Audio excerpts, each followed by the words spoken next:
Welcome to the BETMOORSPORTS Podcast. I'm your host, Avery Fuller, chilling with my co-host, Stephen Trotman Bay, a.k.a. The Guru. We coming at you live and direct from Norfolk, Virginia, the BETMOORSPORTS Podcast. Look us up, BETMOORSPORTS.com, Facebook, BETMOORSPORTS, Instagram, BETMOORSPORTS, all the social media platforms.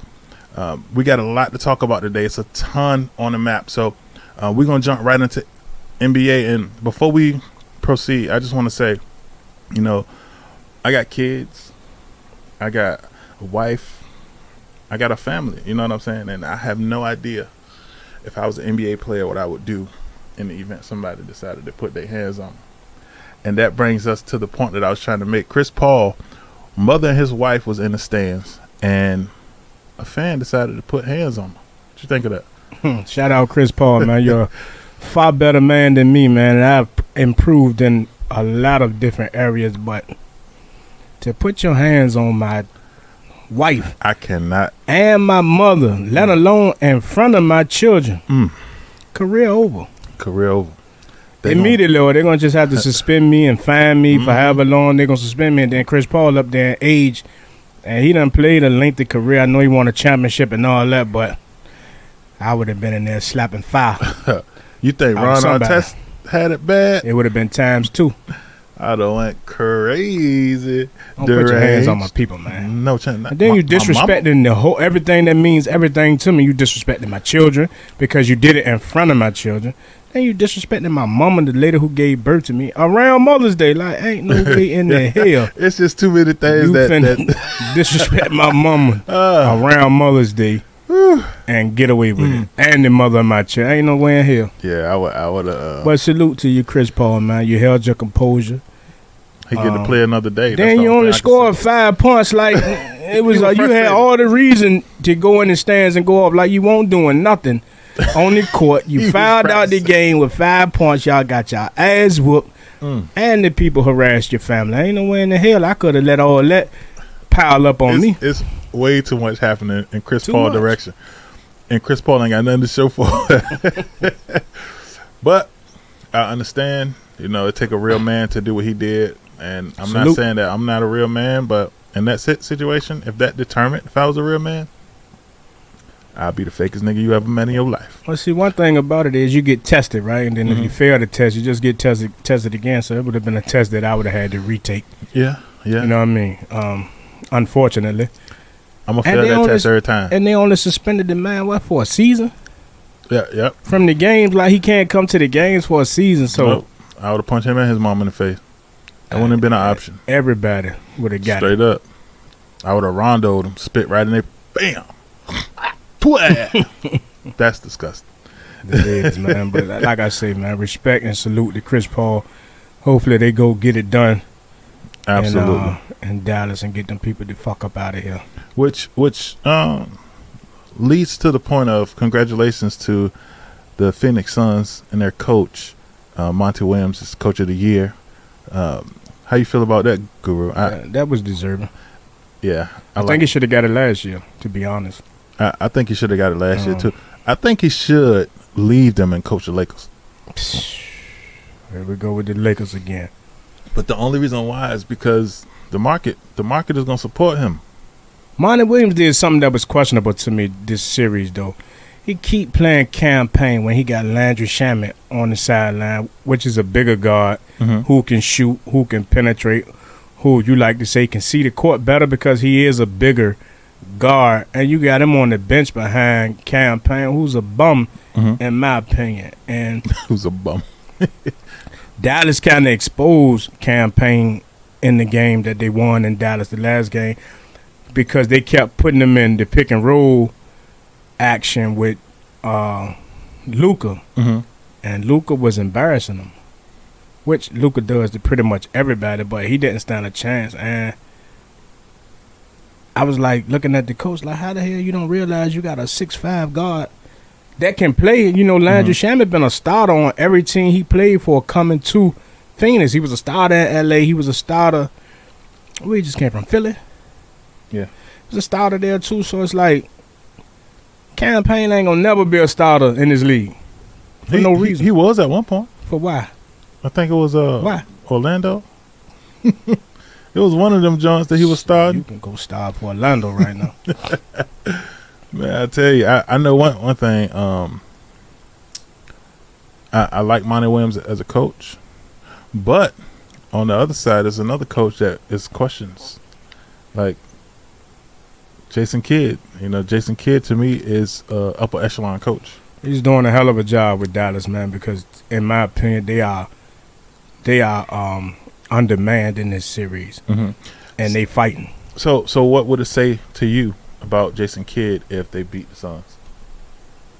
That'll be a great accomplishment, a hell of a accomplishment, and an accolade for Jason Kidd. I already put him ahead of Doc Rivers. And he don't have a championship. Yeah, Jason Kidd got 1-2 playing.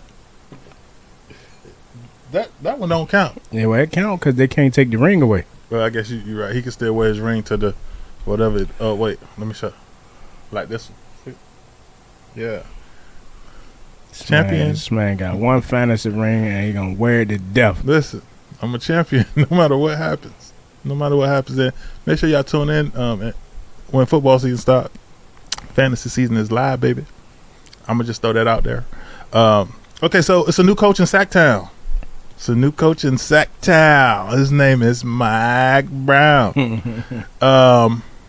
What you think of that? I don't know why he was an assistant to begin with. Personally, I feel like Mike Brown is a good coach. When he coached LeBron and them, he coached them to success, and he still lost his job. And even though he had, I think it was 3 successful seasons, or it was 3 out of 4, and then he still got fired and ended up on a bench. Then he got another job with the Lakers, and he was some cut, or he won't no cut. But I guess his system didn't work for what we had at the time. He's gonna get fired again in Sac. But shout out Mike Brown, man. Damn, he be coaching the game. I love to see the brothers, move on up in the world. But they tried this road before. Sacramento, taking a Golden State assistant under Steve Kerr and putting him as the head coach of the Sacramento Kings. They did that with Luke Walton. They ran his ass right out of town. Because you get over there and you realize that there's no Steph Curry, Klay Thompson, and Draymond Green. Right. So it just don't look the same. It's weird. Like, even thinking now, I'm sitting here and I'm realizing, like, that last game, when, what was it, Game 4? No, it was Game 5? Game 4. Okay. So, Game 4, they almost lost. And with Mike Brown as the head coach. Mike Brown and the Grizzlies didn't even have Ja Morant. Well, the Grizzlies play a little better than without Ja Morant, but Golden State shot the ball as terrible as they can shoot the ball in a game, and they still managed to win. So that's credit to the head coach because they played horribly, and they were still able to win. So Mike Brown ain't take none of those shots. Right, but he ain't take none of them in the end either. You know what I'm saying? But you had to put together a plan to keep the troops together because they was losing, and it was a game that they very much needed to win. Could have lost though. But where was he the first 3 quarters then? Because the first 3 quarters, everybody was absent. In Sacramento. He was signing the contract. Thinking about his big payday. He was like, listen, y'all, this. He said, look, man, they ain't got Ja Morant. Y'all should be able to whoop these people without me. I'm thinking about where I'm going to buy my house at. And, I had seen a corner lot I wanted to buy, and I want to set up this. And he looked up, and Memphis was on their ass. He was like, oh, damn, my bad. Said, Come here, guys. Yeah, let me pull this off for they 5 minutes before my first day. Godly. But yeah, much respect to Mike Brown. I think he should have got the Lakers job, to be honest. Yeah. I think he should have got a job in which he could at least have a chance. Grow. If he could develop the team, I feel like he'll be just fine. Because they kind of traded out the pieces in Sacramento, and they bring the brother in there with a with crackheads with a torn down roster and say, all right, you've been crying for a head coaching job, here you go. Build up the bad news Bears. But if you go there, make them contenders. He go there and he turn them into contenders. He changes everything, literally. So I got my money on the under. On the under. Yeah. Hey, I wish him the best, man. But yeah, I'm with you. The under might be more sufficient. So, anyway, the results are in. We've been waiting for quite some time now. Nikola Jokic is the MVP of the NBA. And it was a close race. Him, Giannis and Joel. What you think? Like I said, man, I don't think they could have went wrong with either of the three finalists, to be honest. I've seen a lot of criticism for Joker winning the award back-to-back, saying that, you know, how the hell does Joker keep winning the MVP and he can't win in the playoffs? And a lot of people don't understand that the MVP is a regular season award. Exactly. It's not a playoff award. If they base it upon the playoffs, then he would never win it. Because he's never going to win nothing in Denver. Joel wouldn't win it either. But, I don't feel like if it was based on the playoffs, there'd be very limited winners. Right.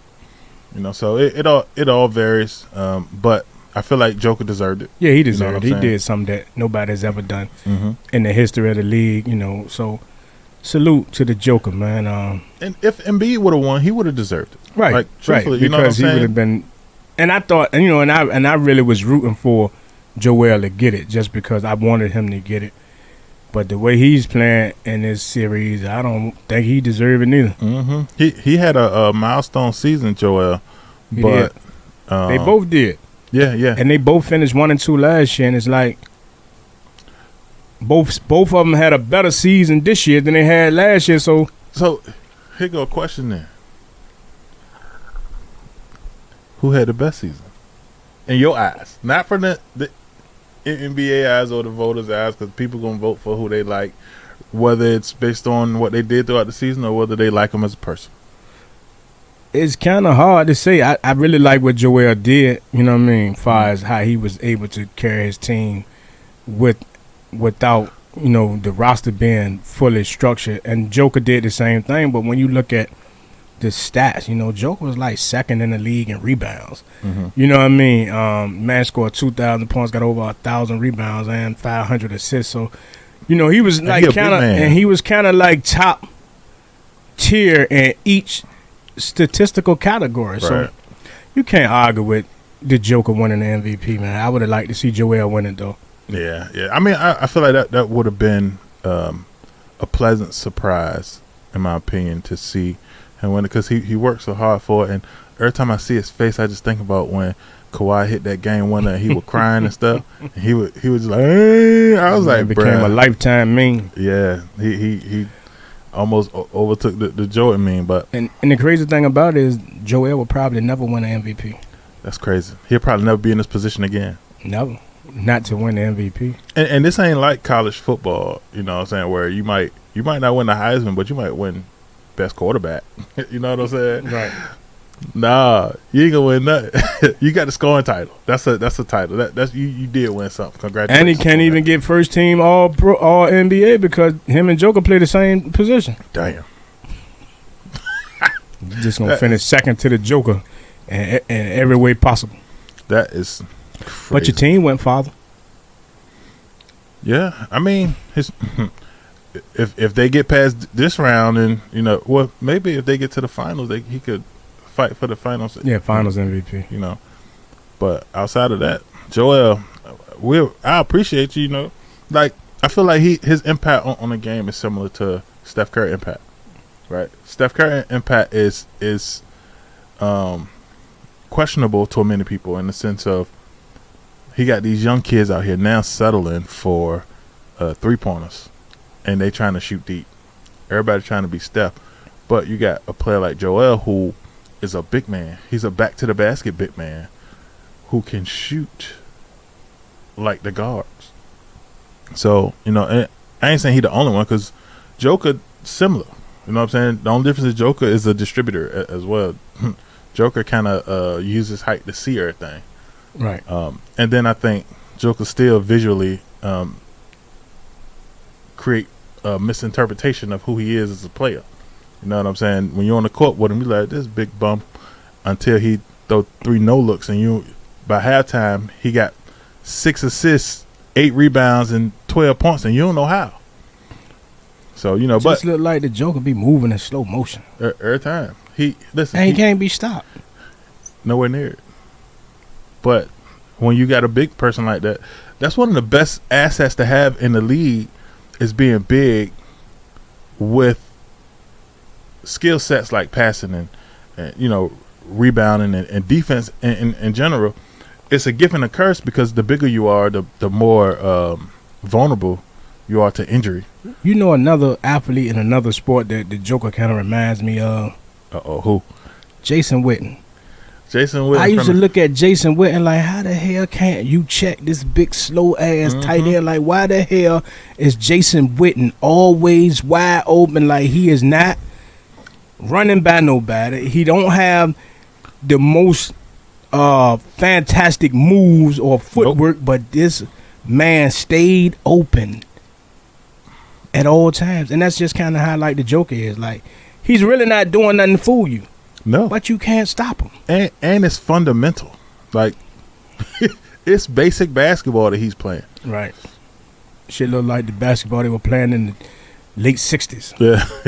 It's weird because one thing that a lot of these players is not grasping is that basic basketball is substantial. It works. And sometimes you got to go back to the basics. Keep it simple. Rotate.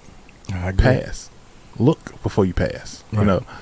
But shout out to the Joker, man. Congratulations on back-to-back MVP seasons. Absolutely. The only person did that, or the last person to do that was Giannis, right? Yeah. Yeah. For the last 4 years, we've had foreign MVPs. Does this mean that the NBA is going downhill? No, it's going up here because those players are catching on. At one time, those players came in the league and they was ass. Most of them. But the game has become so global that those players are caught on. So when I say downhill, I'm saying as far as for us as Americans. No. You know what I'm saying? Because normally we're the dominant. We still are. Okay. All right. As a whole. Okay. So as a unit, we're more dominant, but individually, there's a few of them sprinkled in the mix that can get busy with the people that's been playing basketball their whole life over here in the U.S.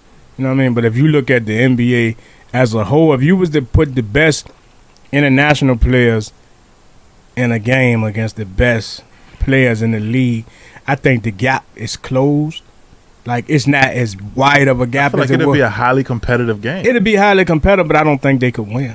Really? No. I think they probably would win. You got Luka, you got Giannis, you got Embiid, you got Joker, all of them on the same team, and then you could just throw a little extra guys in like Gordon Dragic and Patty Mills. You know, those Ben Simmons. I mean, you could throw him in there, but actually, no. Ben gonna Simmons. buck. Ben gonna hype everybody up, sell all the tickets, and then tell you he ain't gonna be there. It's strange when you think about it. Like, you know, it'll be good conversation. Rudy Gobert. He from France. Man, Rudy Gobert said he could stop prime Shaq. And I don't want to hear nothing about Rudy Gobert. Love that. I love him saying that shit there because to me it made a difference in how we view Shaq. I don't feel like Shaq got enough credit. And when I say I don't feel like Shaq got enough credit, I feel like when you have a conversation about a big man, every conversation should include Shaq. I believe every conversation does include Shaq because Shaq is the most dominant big man, the most unstoppable force to ever play basketball. I've heard people mention Shaq as top 5 big man. And I feel like Shaq is probably better than any big man that played the game. Ain't no probably, but you can't argue top 5 because you got to look at everybody looks at it from their era. So you're going to always have the Kareem fans that's going to throw Kareem over Shaq, you know, which I can argue that case. However, Shaq was, when I look at players like Shaq, I look at players like Allen Iverson, I look at players that the NBA had to change the rules of the game for these two particular players. Like, they ain't have to adjust no rules for Kareem Abdul-Jabbar. Right. They ain't have to adjust no rules for Elijah Wan or Bill Russell or Wilt Chamberlain or none of these people. But Shaq, all that, you can't. Hacker Shaq. That, but no. You remember once upon a time, you could stand in the lane for damn near as long as you wanted to. Right. Now they got defensive 3 seconds and all that because of Shaq. Okay. They put zones back in the NBA because of Shaq and Allen Iverson. You know what I mean? They put palming violations in the league because of Allen. These were people who you couldn't stop, Right. man to man. Like you can't put what did boy name again? Rudy Gobert, man, get the hell out of here. I done seen guards dunking on Rudy Gobert. Right. I think the difference in that is I feel like Rudy Gobert is the one that's gonna go after it every time.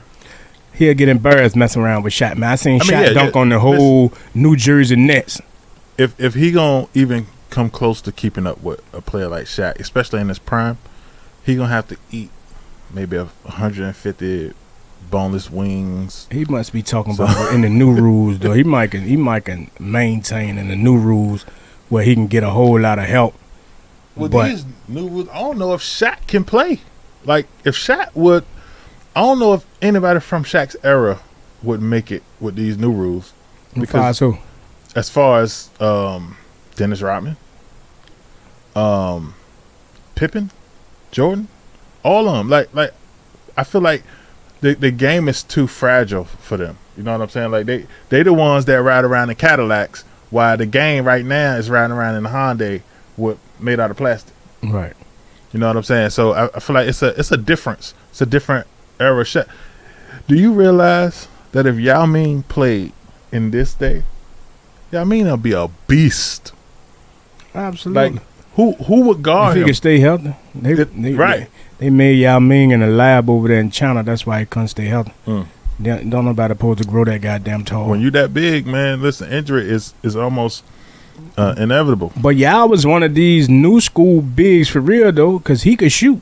Right. But and he could play on the paint. Right. That was the thing. He even though he could shoot, he played back to the basket. Like Rudy Gobert is a one-dimensional. He can't do nothing but play Defense. In the paint. Like, man, he wasn't even lasted in the NBA when they had dominant centers like Shaq and David Robinson and Lajuan. This the era that Shaquille O'Neal dominated, and you come out your mouth and you can't even get out the first round of the playoffs. Right.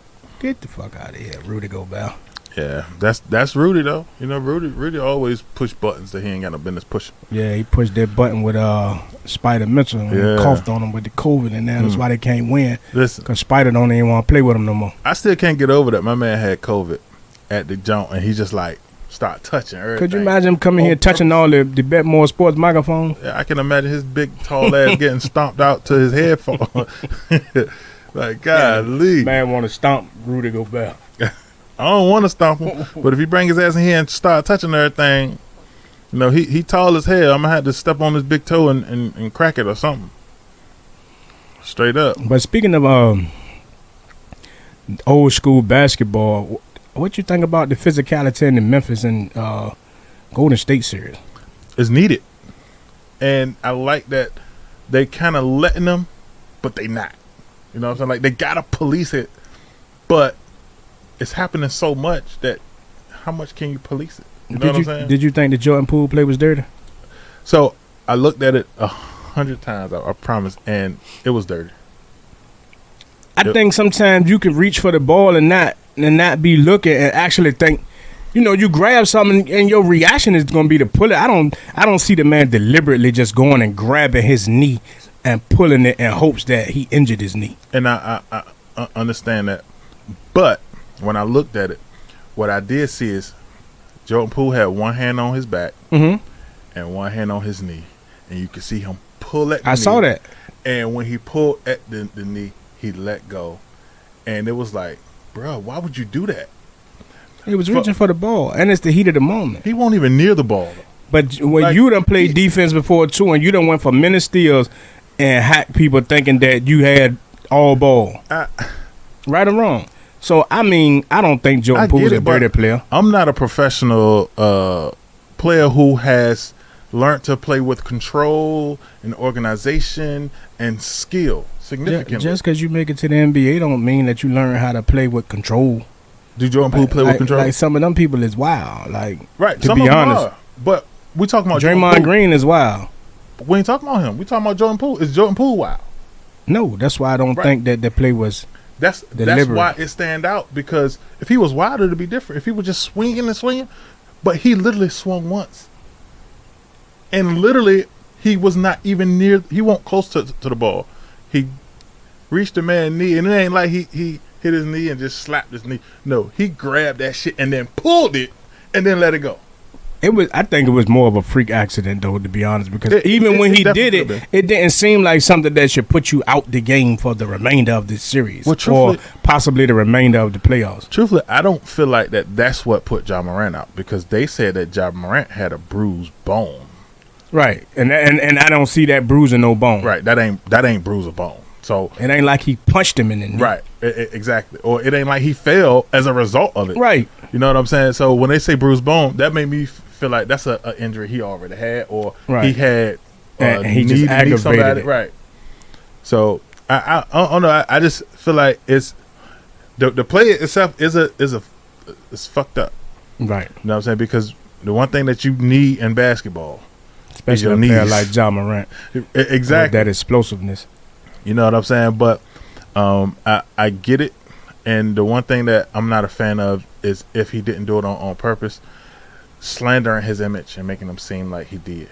Right. You know what I'm saying? So and then, like I said, it's in the heat of the moment. So to consider, like, oh, he figured out how to do this early. I ain't putting it past him, but it's not realistic. But I do feel like it was dirty. To me, it looks like Ja Morant got that phone call from Vegas to take a dive. That's what it looked like to me. That's what happens when you get phone calls from Vegas and take dives. The screen go black. But with that said, let's take a break. We'll be back. Bet More Sports.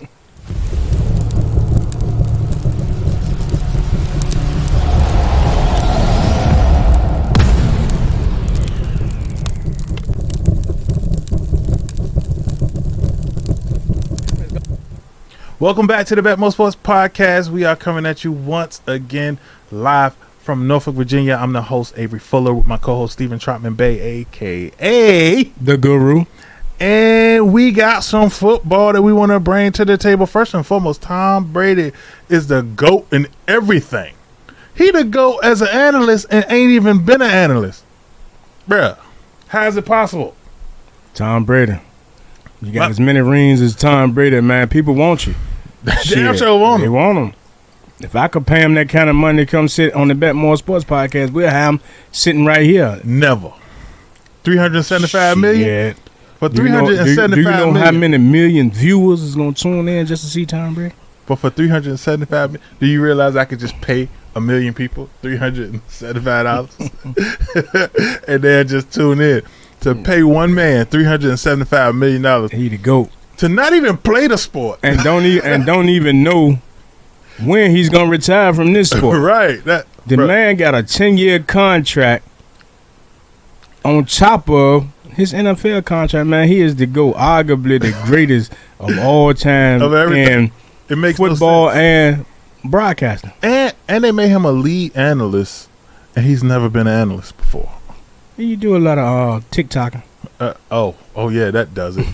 do a lot of TikToking and Instagramming. It's so he got some practice. It's questionable that Fox would make that type of decision for a person that, number one, is still playing, and I don't know whether they felt like, we need to make this move now because we want to lock him down for the future. But $375 million is more than he made in his entire career. And his career has been longer than 10 years. So for him to get paid $37.5 million a year to be an analyst. 10 years. $37.5 million a year. Let me ask you this question. To sit behind a microphone. I'm doing something wrong.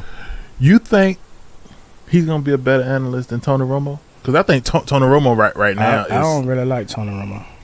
As an analyst? Not really. Listen, I don't like none of the Dallas players as analysts, to be honest. I mean, I like Joe Buck better than Tony Romo. I think Tony Romo the only one I like, but that's because I like Tony Romo better than. Hold on, nah, I'm thinking Troy Aikman. I hate Tony Romo as an analyst.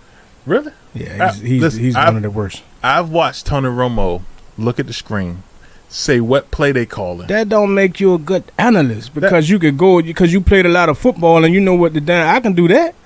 I can go look at the formation and tell you what play they about to run. I think my biggest thing is from an analytical perspective. That's what being an analyst is. I don't like the broadcasting ability of Tony Romo. Like, he's horrible. Yeah, I that aspect of him broadcasting is great. It's excellent. I like that.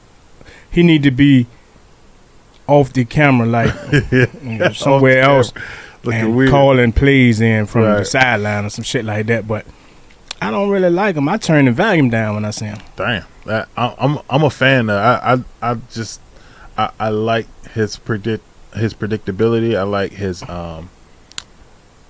charisma when he is in there. You know what I'm saying? That stuff make a difference. And I think Tony Romo. It fucks me up because he'll call something that happens exactly the way he call it, in the sense of he gonna literally call the play. He gonna say who the play going to. He gonna say when the play going to that person, and it's like, bruh, he should have did all that shit when he was on the field. He might have a Super Bowl or a couple playoff wins or something. Yeah, nah. How the hell you see the field better now from the booth than you saw it when you was on the field? That's why somebody told me that Tony Romo was a Hall of Famer. I was like, what?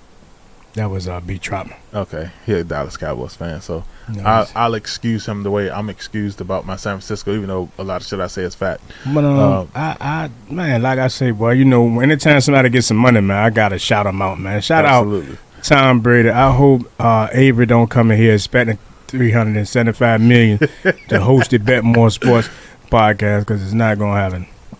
Listen, if the budget is $1 billion, the budget gonna get us there, but you're not gonna get $375 to host this show. We will put money behind the microphone for $375 million. Before we just give it to you. $375 million, and that's, bro. I just don't understand how it's that easy for somebody like that. I get he's the GOAT at playing football, but he ain't the GOAT at talking that shit. But he getting GOAT money because literally nobody has ever. Man married to a supermodel. I have no idea how that. It gotta mean something. I don't know. I was just trying to, kind of put two and two together, but I just maybe she negotiated the contract for him. Sometimes you just gotta go with the flow, man. Tom Brady, man, best that ever did it and got away with it. Damn sure got away with it. So, all right. Last year, we had quite a bit of teams that was some shit. And the key question in all of this is, which team from last year, or which last place team from last year got the best chance of winning their division? So, AFC-wise, just so that you know, AFC-wise, in the AFC East, you had the Jets, the North, the Ravens, the South, the Jags, the West, the Broncos, and then the East, the Giants, the North, the Lions, the South, the Panthers, and the NFC. Yeah, the West, the Seahawks. Mm-hmm.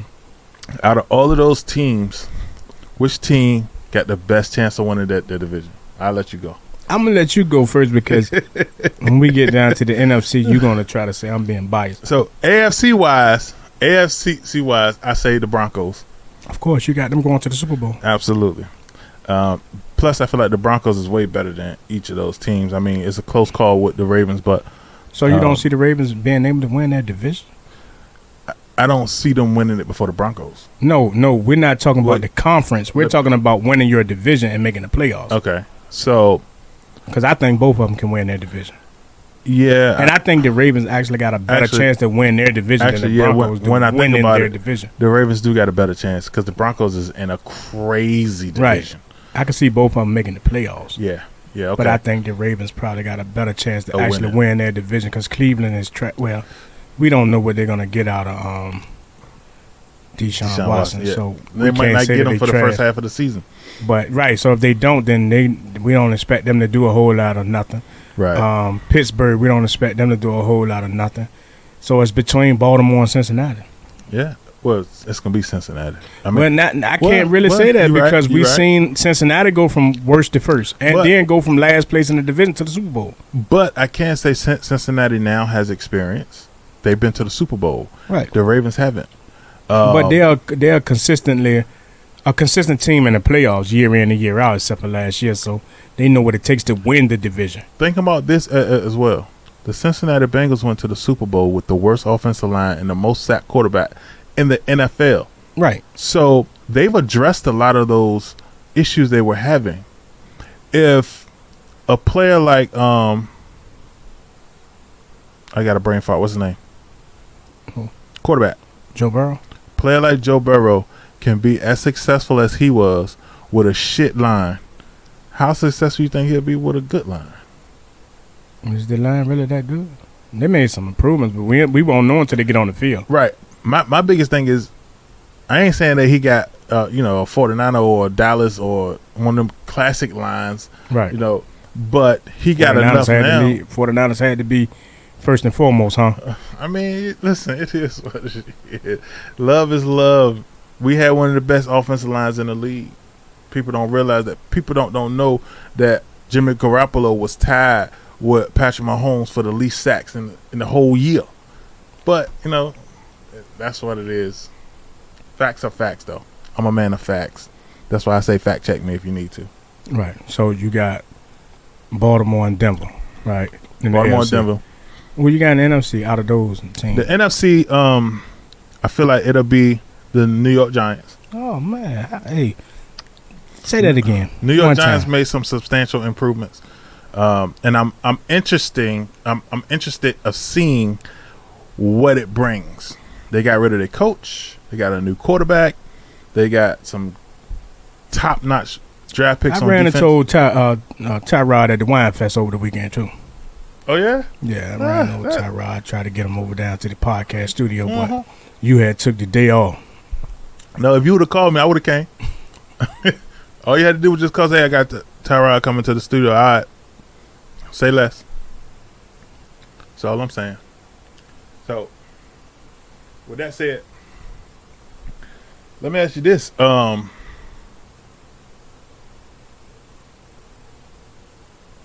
you got? Mine is exactly like yours. And the only reason why I got the Giants is because I don't see Detroit winning their division.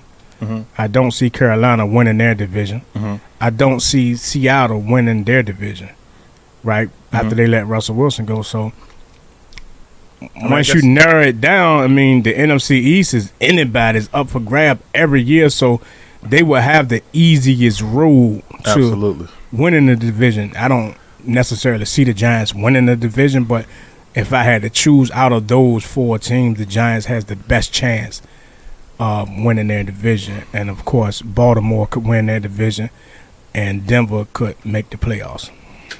Yeah, well, I don't see none of them going from worst to Super Bowl like no Cincinnati chance. did. I'm not going to say it's no chance because nobody saw Cincinnati coming.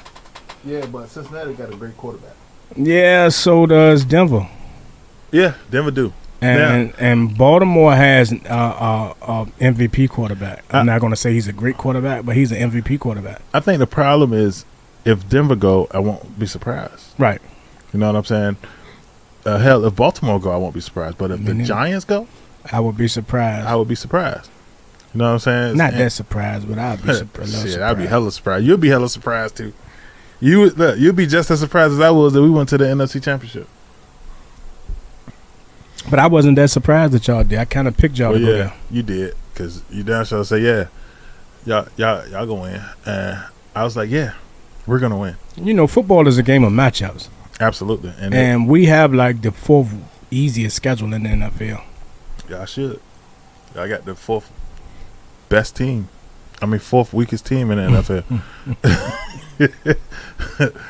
So I get it. You know what I'm saying? I mean, I wish we was in y'all division. If we was in y'all division, we'll win every year.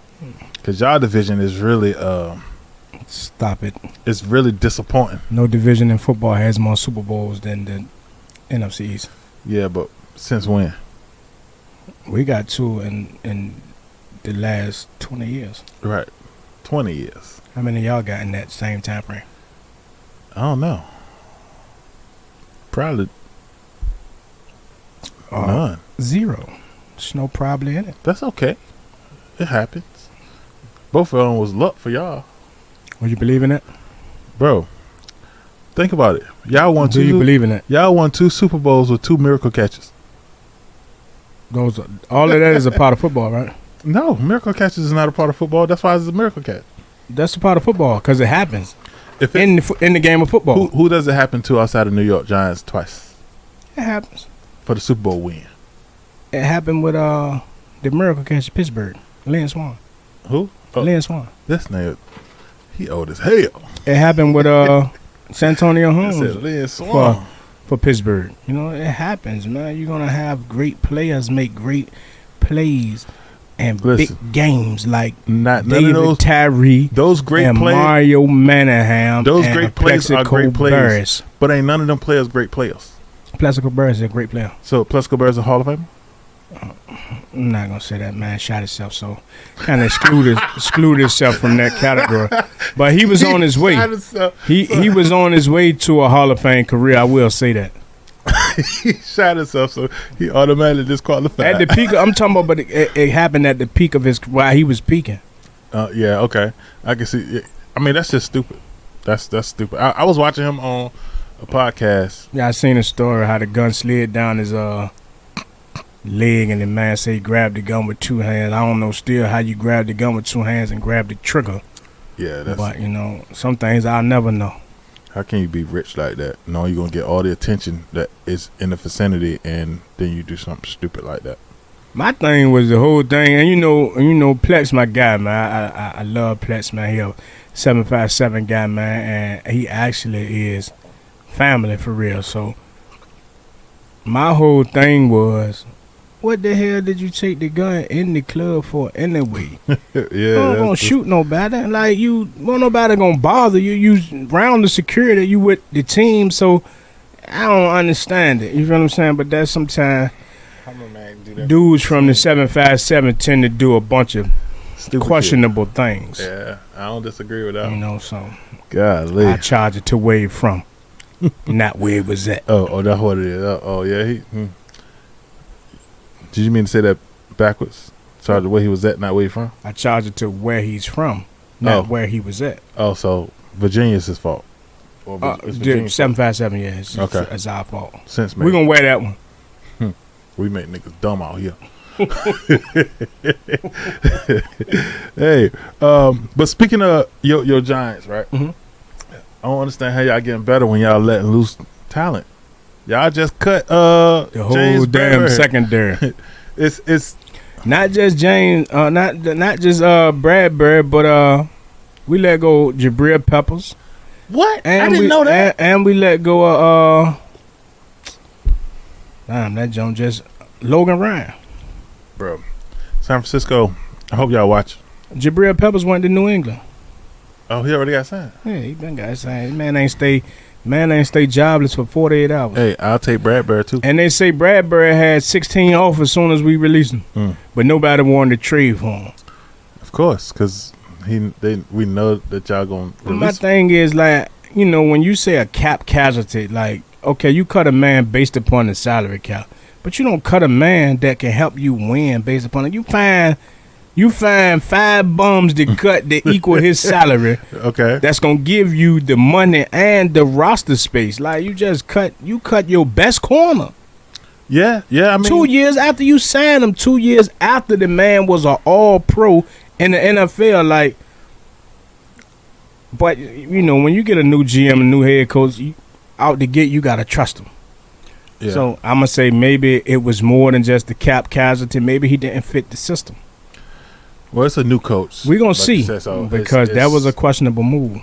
That's definitely questionable. And guess I didn't what? mind the Jabril Peppers move because, you know, we got Xavier McKinney, so it's time for him to step up in that starting role anyway. And I ain't really mind Logan Ryan because he getting old. I think he went down to Tampa Bay with his old friend Tom Brady. But man. these guys, this how you know that these guys wasn't washed, because these guys got jobs right away. Yeah. Okay. I can see that. Ain't none of them hang around for long. Well, you got to consider certain things, like the time in which they became available. There was nobody else available. I mean, at the time, you know. Jabril Peppers and Logan Ryan became available, the Honey Badger was still out there. Okay. It was a few DBs that were still out there when them two became available, and they got jobs quicker than some of those names that are a little bit bigger in the secondary. Yeah, I mean, You know what I mean? And they're gonna go to their new places and start right away. I mean, I would expect that. You know what I'm saying? But hats off to them brothers, man. I wish y'all the best, man. You know, man. Hey, we're gonna see what we're gonna do. Glad I ain't a Giants fan. Yeah, At least I know what to expect from my team. I just no, you don't. Listen, I don't know what to expect from my quarterback if it's not Jimmy. You still don't know what you're gonna do with Debo. Debo not going nowhere. I keep telling y'all this. Watch. When y'all see that breaking news, Debo not going nowhere. But James Bradbury would be a good fit in San Francisco. I Absolutely. seen the Commanders kind of head of the list, and I got them staying somewhere in the division, to be honest. That'll be real weird, but listen. That's usually what happens. He can stay somewhere in the division. All I want is for him to consider us. We need defensive backs more than anything. So, but we did re-sign Jason Verrett, so that's a good pickup if he can stay healthy, and he's injury prone like a motherfucker. Hey, one of the biggest 49er fans is my man John A. Somerville. You know, he plays safety over there at Western Branch. He might be able to come in and get y'all 10 interceptions. I think he had 10 interceptions like his junior, senior year over there at Western Branch. He might be able to plug in and get y'all some interceptions. He a little slow and overweight now, but he better than that trash y'all got in the secondary. Tell him give me a call, and we'll get him set up on a fitness expedition, and then I'll be his agent. That'll be my first client protege. I'm gonna call it that. Okay. So, holla at me. Let me know. We're gonna throw it at you every play, every chance we can. over the top. So, Jarvis Landry is still not signed. Yeah, I know you said he's signed with Atlanta. I don't know where you got your information from. I thought I heard that somewhere, but maybe he was just going to visit Atlanta. Yeah, he went down there. He was being on Atlanta Housewives or the. Oh my gosh, he wasn't on that shit. Was he? Yeah, you know they all mess with athletes. I think he was on Atlanta Housewives or something. But he turned down some money from Cleveland, which is strange because he said he was going to Atlanta if they got Deshaun Watson. Cleveland, your team got Deshaun Watson, and they offered them a bag of money, and he turned it down. Yeah. Listen. Number one, I'm surprised he's not signed yet. I don't understand why he's not signed yet, but maybe people aren't as aggressive as he want them to be, and he's just waiting until he's the only wide receiver on the market of some significance before he accepts an offer. But he need to do that now. I can tell you one thing. Juice, you ain't as juicy as you was. You ain't 5, 8, 6, 7, 8 years ago. Right. Juice Landry, you're a little up in age and you're a little slower. You still get the job done, but you better take that money, boy. Absolutely. Capitalize on the opportunity that's in front of you for the long term for you and your family. Straight up. So where Julio gonna end up at? San Francisco. I do it every time, but listen. The weird thing is, I'm serious. Like when I say, I don't know when to take you serious when it comes to San Francisco. It's a perfect situation for him. He's with a coach who he knows. He understands how that system works. You know what I'm saying? He got a new quarterback. If Debo go, he'll be the go-to. You just said Debo ain't going nowhere. Right. I'm just speaking in terms of if he was to go. So you think Julio still got number one receiver ability? I feel like if he's in a position, absolutely. It's just like saying Chris Paul leading a team. It's possible. I'm not going to make that comparison right now. I understand. Julio looked like ass last year. And Julio had Ryan Tannehill, a quarterback, who didn't look like ass. AJ Brown wasn't the greatest. He was didn't look very like trash when he was with him. Listen, both of them was very sporadic. None of them was as consistent as what I'm saying is Julio couldn't stay on the field. Right, but Julio couldn't stay on the field based on the system. No, Julio couldn't stay on the field based upon his injuries. And we always say the best ability is availability. And he was unavailable for the most of the season. Yeah, I can and see the that. season prior to that. Hey, And when he was on the field, he did not look like Julio.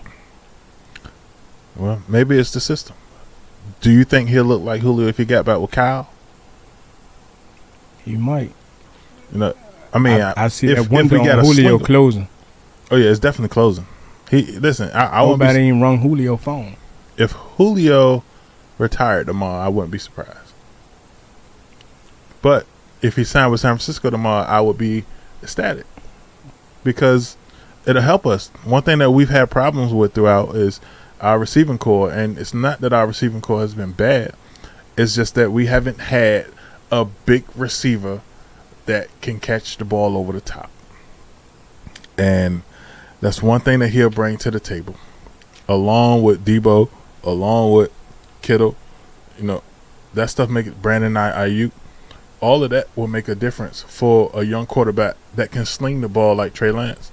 If and only if Trey Lance can get rid of the ball. The problem with him is he want to hold the ball and run around in the pocket, spin around in 3 circles before he throw it. Get rid of the ball. If you get rid of the ball, 3-step, boom, find your target right away. And if you can do that, we'll be fine. It's when he don't do that, we create problems. You know, he had 16 runs the last time he started. 16 runs. You know how many runs Jimmy G had all season up to that point? No. 6. And I don't care. You should. But I'm glad Y'all you about to get mentioned Trey Lance because somehow you always happen to bring up a 49er that has nothing to do with the conversation. It's not your skill of mine. And pitch him in there as if he had something to do with the conversation. So being that you mentioned Trey Lance, which second-year quarterback do you think is going to have the biggest season this year?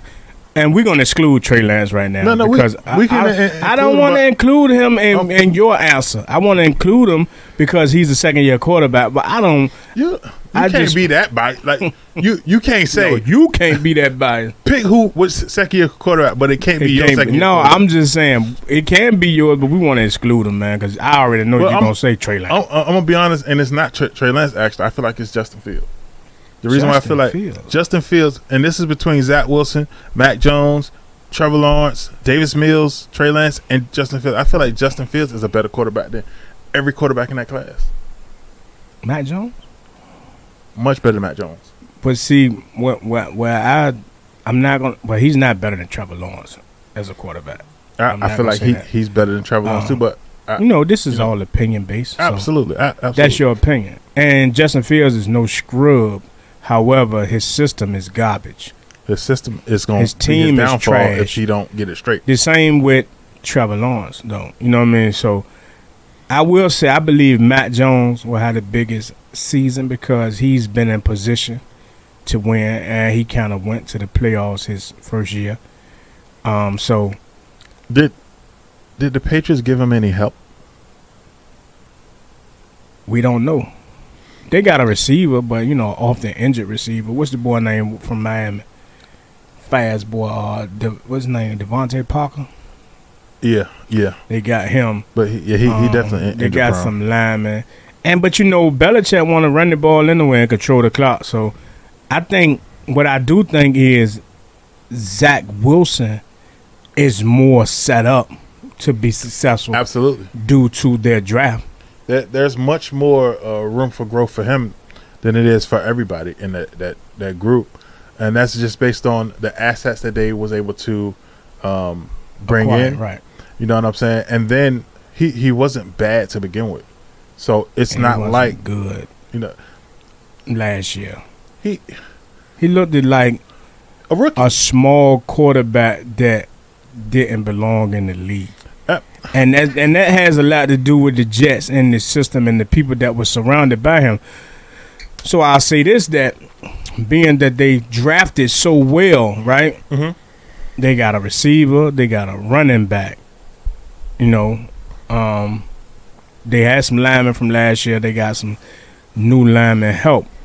he is being set up to be the most successful. Right. I mean, when you lose as much as the Jets been losing, you got the first pick in the first top 5 pick in the draft for the last 3-4 seasons, 40 years. I think Trevor Lawrence, though, Jacksonville made a few splashes too in free agency and in the draft, and they get the boy Travis Etienne back at the running back position. So I like Trevor Lawrence as being the best quarterback, but I think Zach Wilson has the most help to be successful this year. Mm-hmm. But I kind of see Matt Jones taking that leap because of just where he's at as far as the team. And, I think they're going to win. I think the Patriots are going to win more games than all of those teams except for maybe the 49ers. But I don't even see Trey Lance starting, to be honest. I can't see him starting unless they move Jimmy G. I think it wouldn't make sense to start him. I don't think he read it personally, but you're right. The Patriots probably have a better record than the 49ers, but I feel like it's a possibility. I feel like Justin Fields at this stage in his career is gonna be more of a Deshaun Watson type. I think the problem is the personnel that he has is not going to be able to support his skill set. They got rid of their best receiver. Yep. And gave him to the Rams. Like, fuck does that? Bruh. And the Bears' offensive line isn't the greatest. Like, the man was running for his life last year. Yeah, right. He was. And luckily he fast because he ain't die. Yeah. So, but it's all in all, it's exciting to see. Exciting to be a part of. I'm looking forward to football season. I'm looking forward to the preseason. So I'm looking forward to football. Preseason is some cut, but guess what? If I can go to a preseason game, I'm gonna go, dog. Oh, we going straight up. Shoot, and then hey, at the end of the day, somebody is gonna stand out more than anybody else that just got into that league. Right. And it's just about determining who it is. Who do you think is going to stand out more than everybody in the league that just came in? I think as far as defensively, I like the boy Stingley Jr. Okay. I like him. I think he's going to be able to lock down his position at the corner. Of course I like Kayvon Thibodeau. Yeah, I kind of think too. That Thibodeau's success is going to be contingent upon the rest of the offensive line. Right. I mean defensive line applying pressure, and how the new coach and the new defensive system uses him. But the cornerback position is a position that you can easily get recognized at because they're gonna throw the ball. It's a passing league, so if you add some trash, then you're gonna look like trash. Some trash, garbage bag. So I see him being defensive rookie of the year. Who would you say is the offensive rookie of the year? Believe it or not, I'm going to go out on a limb. I feel like Malik Willis going to take Ryan Tannehill's spot, even though Ryan Tannehill's a vet. I feel like he ain't going to take it in the beginning, but sometime throughout the season, early in the season, he going to take that spot, and he going to make his presence felt because of what he can do on the field, because of what he could do with his legs, and because of his arm strength. I feel like it's going to be substantial because while Tennessee is a team about running, they focus primarily on running. You got to open the door for other opportunity because, as you can see, when you run as much as they run, you end up out back when your runner get hurt. And when you got to put the ball in the hand of the quarterback, and the quarterback ain't had the ball in his hands that often throughout the season, you see the result. Right. So I feel like that Malik, it's going to open up the door for opportunity for Malik, and I feel like he going to probably be the Rookie of the Year personally. That's a stretch for sure, and I'm aware of that. But that's what I see. That's the vision that came to my head. I seen an interesting stat the other day, right?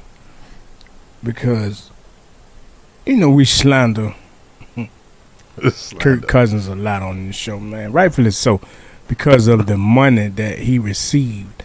And like I say, if you receive the money, man, whether I feel like you deserve it or not, once you get it, congratulations, man. Right. Obviously, the organization felt like you deserved it. But I saw a stat of the most games from a quarterback with over 100 passer rating. And surprisingly, Kirk Cousins was on the list. So it's not surprising that Kirk Cousins is on the list because while the Vikings got Dalvin Cook, and Dalvin Cook is an upper echelon running back, Dalvin Cook spent a significant amount of time on the injury list, which means he's throwing the ball a substantial amount. Right. And he got a go-to receiver, or he got two go-to receivers that is going to catch the ball and it's going to make him look good. I think the problem is he struggled with getting over the hump. But you still have to be accurate. So I thought that was kind of like, when I looked at the list of the names that was up there with him, that he was up there with, I'm not going to say that was up there with him like he was the head of the class, but you had Russell Wilson, you had Tom Brady, Aaron Rodgers, and Kirk Cousins. Like, can you imagine mentioning Kirk Cousins in the same sentence as Aaron Rodgers, Tom Brady, and Russell Wilson? You know why I can't? Because he don't belong there. But he ain't in that class. Like, he is not anywhere near that level. You know what I'm saying? He might just kind of be a victim of his success. And I call it a victim because he gonna only look bad when he's in that conversation with those guys. You know what I'm saying? Right. Like, when you the bottom of the barrel of the best, you the bottom of the barrel, that kind of make you the worst of the best. Right. If that makes sense. And Kirk Cousins is not a scrub. Let me be clear on that. I don't think he's a scrub. I think he's a scrub. Listen, he ain't a scrub. I just feel like he's not a star. Somebody lied. He got a chopper in the car. Some got to give. Shoot. So let's talk about quarterbacks, right? Mm-hmm. Because we spent about 30-something minutes on NFL, and we talked about quarterbacks, but we ain't get specific. And one of the things I want to talk about is the quarterbacks with the highest quarterback rating. And right now we got quarterbacks with the highest is GOAT. Or kind of what you were just talking about. What Russell Wilson and Aaron Rodgers and Tom Brady and who do you feel like, even though Kirk, I don't even want to put that's over the last 5 seasons. Okay, so who do you feel like? Never mind, because it's Tom Brady, man. Why would you even spark this conversation? Tom Brady. Sometimes you got to really say it out loud to hear it, and then it start making sense as you saying it. So, what can I say? I don't know. At the end of the day, I can reiterate one thing. I can't wait for football to come back. Football is on the way, man. I know I told y'all that I was going to have the Guru's record, but I'm going to have it next week. Hey, I promise you. We might have to do live on Sundays. You know what I'm saying? Because football season come. Can you imagine the amount of games that's going to be on? Yeah, we lit. We lit. Boom. All right, hey, we're going to take a break. And with that said, but before we take this break, I want to say this. The biggest thing that I'm looking forward to this upcoming football season is the Guru and the Swami show. Where y'all gonna get the best bets from the Guru and the Swami, man. So hey, if you ain't looking forward to that, then you ain't looking forward to winning no money. I'm gonna tune in because I just want to say shout out to the Guru, because thanks to the Guru, the last 3 days I've probably won over $1,000. Hey man, congratulations! I ain't seen no check in the mail. It ain't got to you yet. You forget my address. No, I ain't send it overnight. That's all. All right. Listen, we'll be back. We're going to take a break. But coming up, we got some UFC. We got some boxing. We got some NHL. We got it all. BetMore Sports. We'll be back. Peace.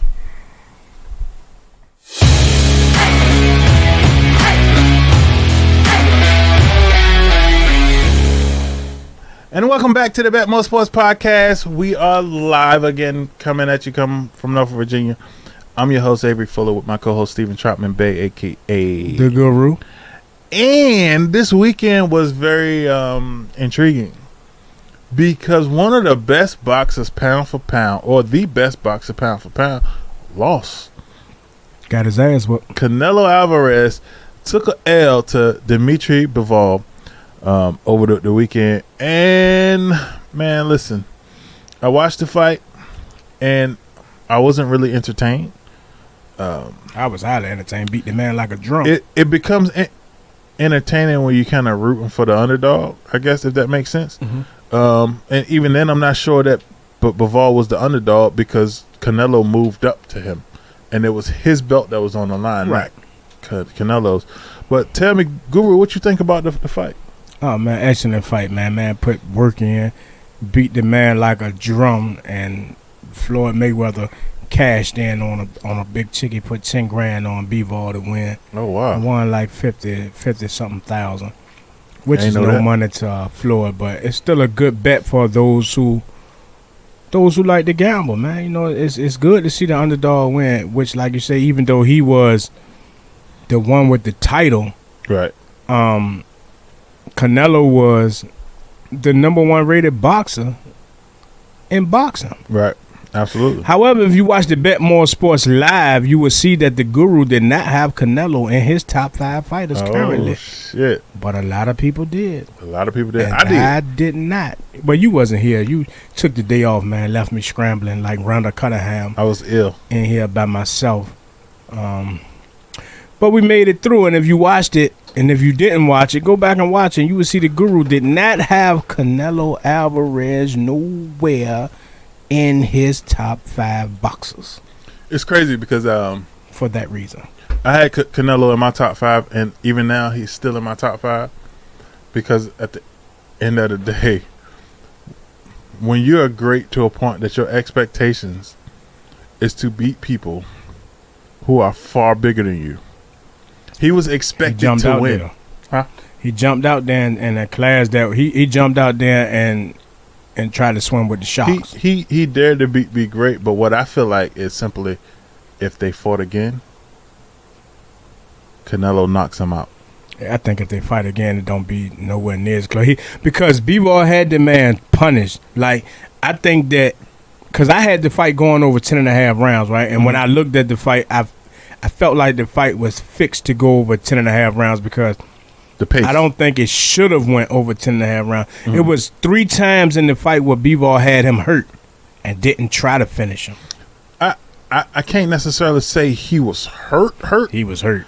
But I feel like it's one of those things where Canelo had to figure Bivol out, and he never could.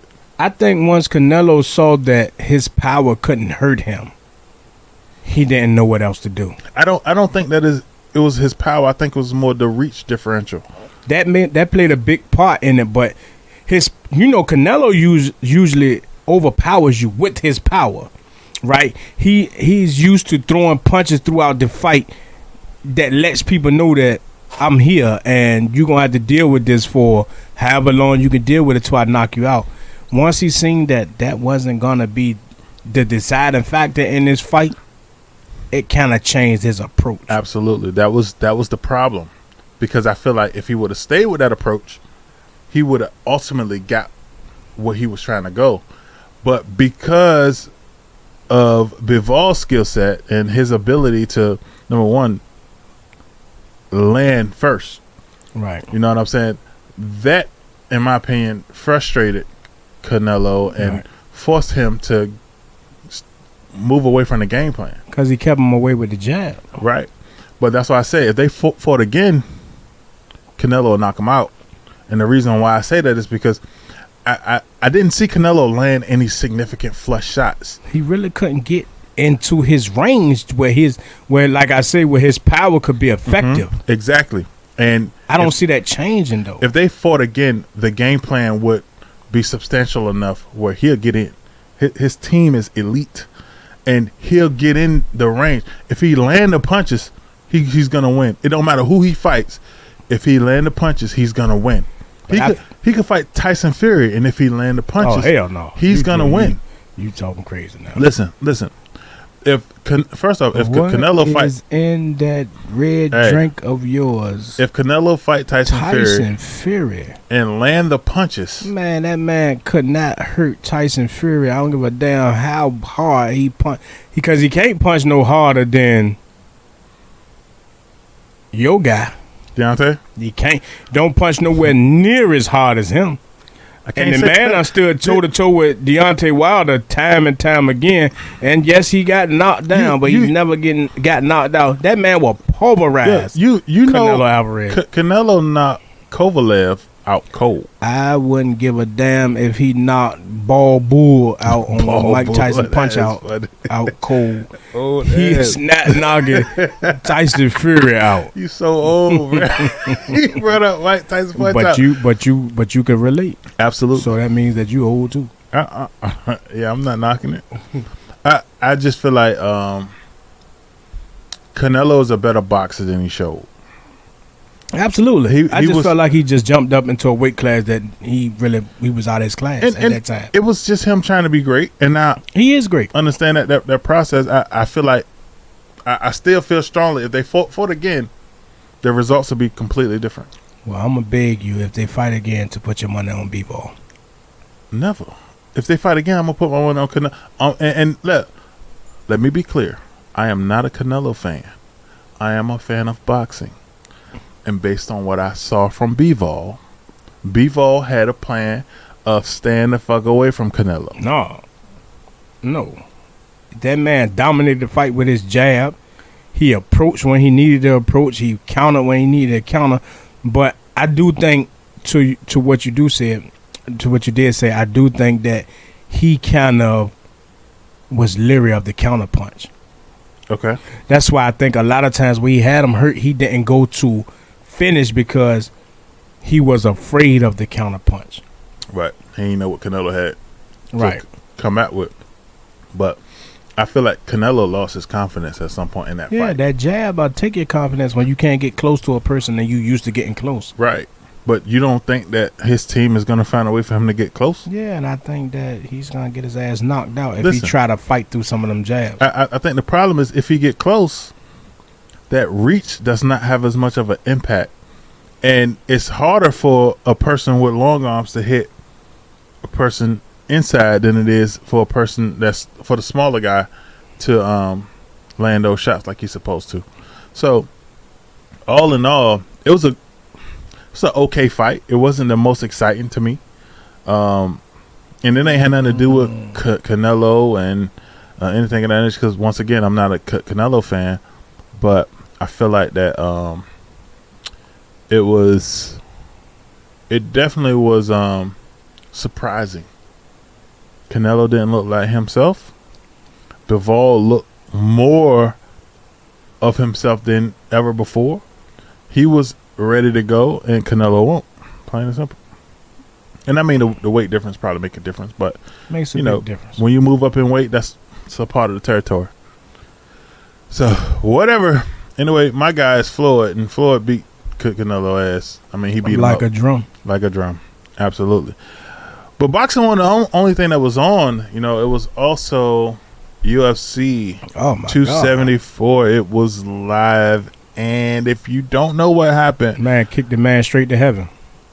Let's take a look at it. If you take a look, I've seen memes and pictures and things of that nature where he was kicked so hard that he lost some years on his life. Man kicked 40 years on his life. Man kicked that man to the early 80s. Kicked him in the face and he turned 80. That's some bullshit. How does that happen? And then the kick was slow and everything. Like, listen, Tony Ferguson was having a great fight. You know what I'm saying? It was great. he was fighting better than we expected him to fight. You know what I'm saying? Nobody would have ever expected for that kick to end that fight that way. Nobody would have even probably expected that kick to happen, let alone for it to happen the way it did, surprisingly. But listen, what can I say? It was excellent to watch. I enjoyed it. The Rose Namajunas fight was horrible. It was horrible. And then you got Charles Oliveira, who lost his belt because he missed weight. He going against Justin Gaethje, and he choked him out real good. He was trying to get him to the ground. At one point in that fight, Justin Gaethje had Charles Oliveira hurt. He had him hurt really bad. He was bleeding out his face, his eyes or something. And it was to a point where he hit him, and he fell and was like, come on to the ground. And Justin Gaethje was like, nope, come on, get up, bruh.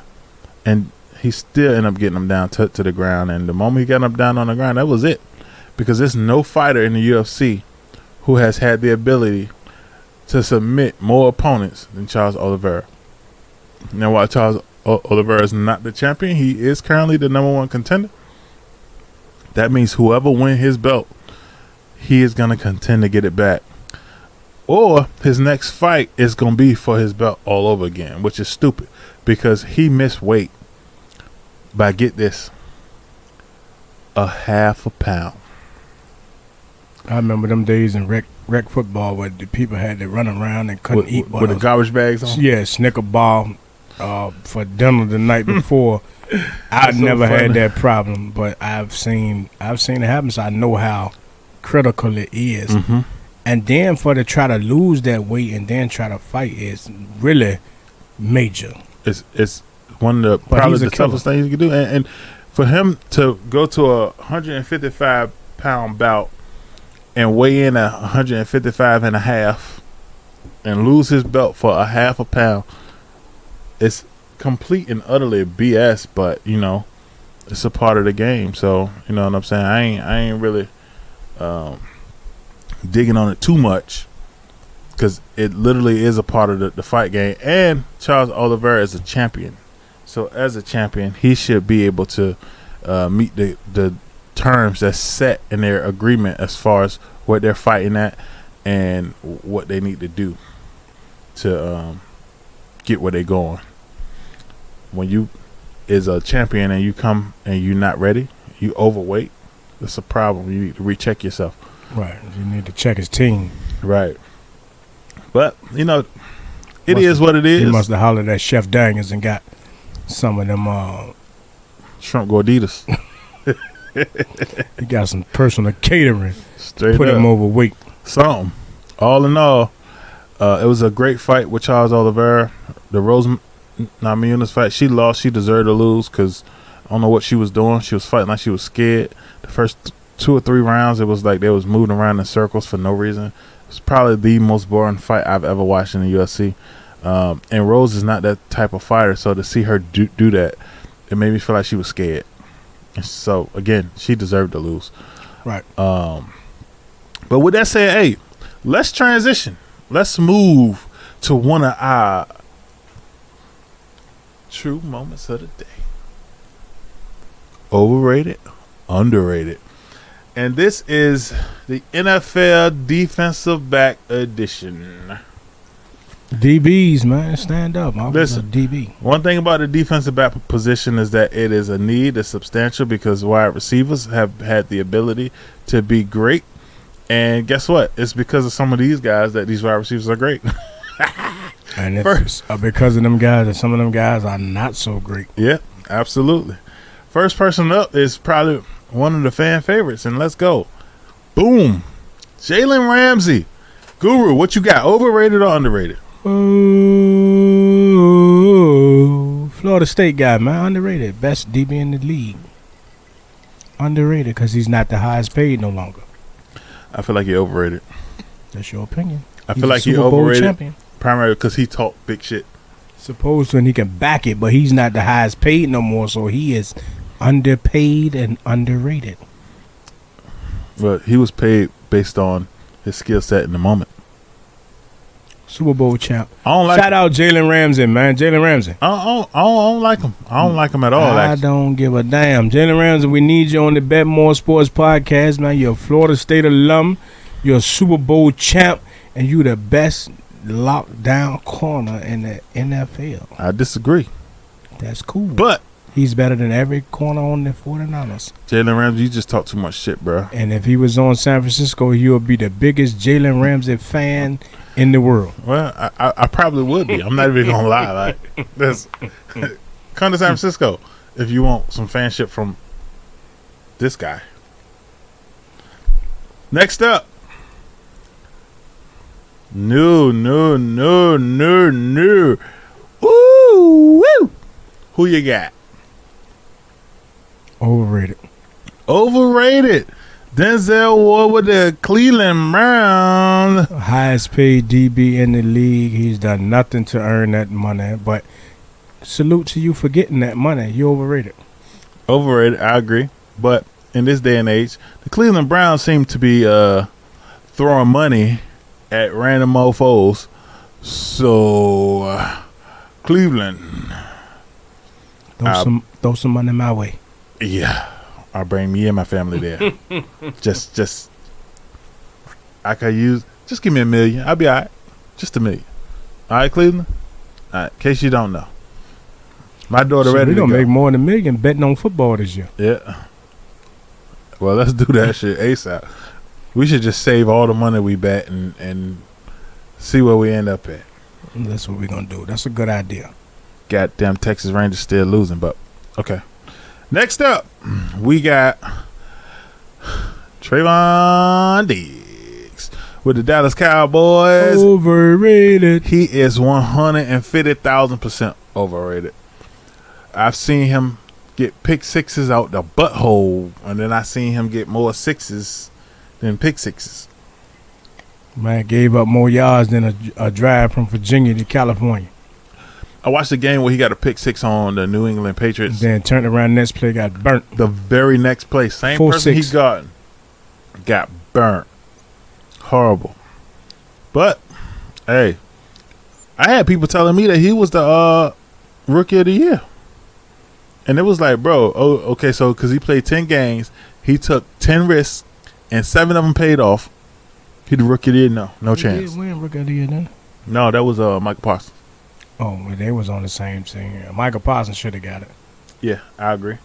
We should have drafted Michael Parsons. But, that's neither here nor there. Shoulda, coulda, woulda. Y'all wanted Daniel Jones. Oh, now you're still in my lines. Y'all wanted Daniel. That was not the same draft. Damn Daniel. That was not the same draft, but whatever draft it was. Okay. When you get Daniel Jones, you got to go in and then get a person to protect Daniel Jones. Michael Parsons is not even in the conversation at that point. Now I'm pretty sure he is for y'all. Y'all could trade Daniel Jones for Michael Parsons. We should have got rid of Daniel Jones before we got rid of James Bradbury. Yeah, absolutely. Daniel Jones is a bum. Sorry. He's a bum because he looked like Eli.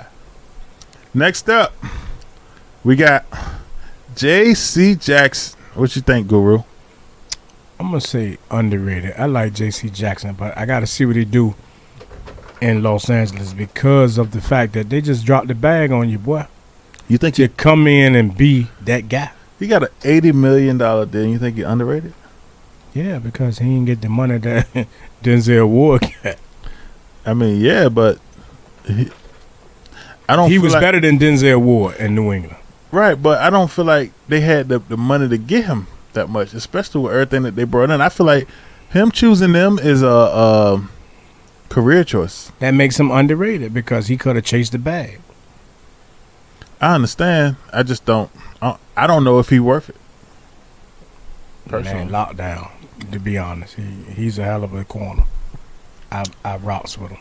Well, we'll see this year. That's fun. We definitely will see. Don't make me out to be a fool, boy. I'm the guru. Don't make me out to be a fool. All right, next up, we got. Oh, you don't know about this one. Richard Sherman. Next. Oh man, what we talking? 2016. No. Or we talking 2022? 2019. Man, that man a bum. Listen. This is 2022. This is not 19. I get it. And, you know, the decision that I base it off is now as opposed to what he was. Man couldn't stay on the field. Definitely. Well, he stayed on the field with San Francisco. He looked. Oh my God. You look better. You look better, Sherman. Look, you look better, boy, with a BETMOOR Sports hat on and shirt and some BETMOOR Sports gear on, and coming in here talking about the game of football than actually playing the football. You washed up. Damn. Not washed up. Yeah, the man. Look, the man My rather be. he done took a bath on a nigga. The man would rather be kicking in his girlfriend dough than trying to lock down the top receivers in the NFL. Kicking in his girlfriend though. That waving the fofo. All you heard was Richard, don't hit me no more. No, Richard, no. Next up, we got the Honey Badger who just signed a deal. My guy. With the New Orleans Saints. He's from Louisiana, went to LSU. I think it's a perfect position for him, and I feel like he is rated. Yeah, he rated right where he's supposed to be. He's the Honey Badger. Right. You don't get the name the Honey Badger not being a dog on the field. So shout out to the Honey Badger, man. You finally got signed and you back home. Show and prove, my guy. Show and prove for sure. Roof, nigga. Straight up. Hey, but I'm excited to see him play because at the end of the day, my man make a difference.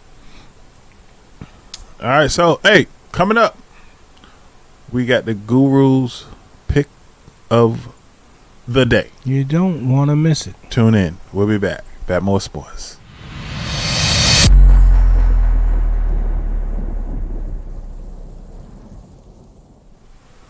And now we have the Guru's pick of the day. Give it to him, Guru. The Guru's pick of the day is the Los Angeles Dodgers. Minus 155 on the money line. Take everything you can beg, borrow, and steal and put it on the Los Angeles Dodgers to win tonight. And that is the Guru's pick of the day. Once again, as it happens every week, every good thing must come to an end. And I just want to say shout out to everybody who tuned in to the BETMOOR Sports Podcast. Again, make sure that you like, comment, and subscribe. Make sure that you are sending friend requests and whatever messages you need to message. Hit the DM up for any social media platform. And anybody that want to be on the podcast, hit us up.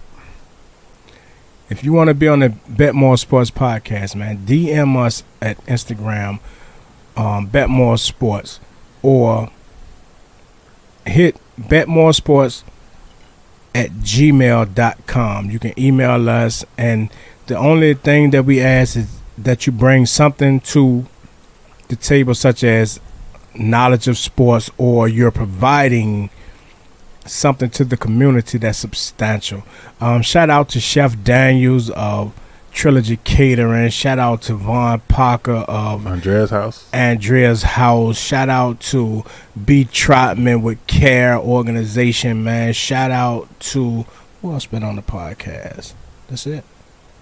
Yeah, I think that's we it. Can't really shout out to Swami, but shout out to B-Fault, man, the Swami, because he is the Swami. But those brothers that I shouted out, man, were guests on the podcast, and they are doing great things in the community. And that's kind of what we're doing with this platform. We're bigging up those who are giving back to the community or providing a service that's aiding and assisting in the community with the little knowledge of sports. So if you want to be a guest on the BETMOOR Sports Podcast, send us an email at betmoorsports@gmail.com or DM us on Facebook or Instagram, or shout us out on Twitter.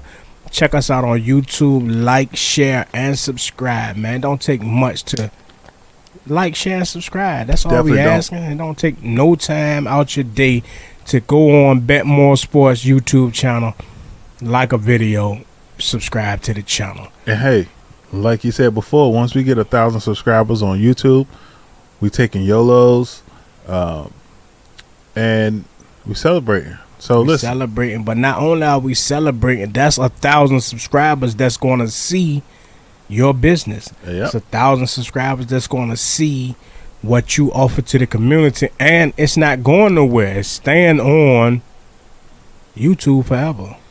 absolutely. And we're also on Spotify, Apple Podcasts, as well as iHeartRadio. So we're doing big things, man, and we're just trying to put everybody on that we can put on that has something to offer.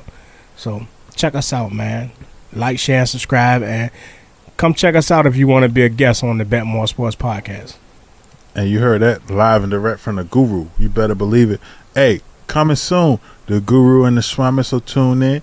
The Fuller Podcast, so tune in. At the end of the day, we all here for the same reason. And today we're here to talk sports. So Bet More Sports Podcast. We live. We out. We appreciate you. We love you. Bet More Sports. We out. Peace. Till next time. Till next time. Exactly.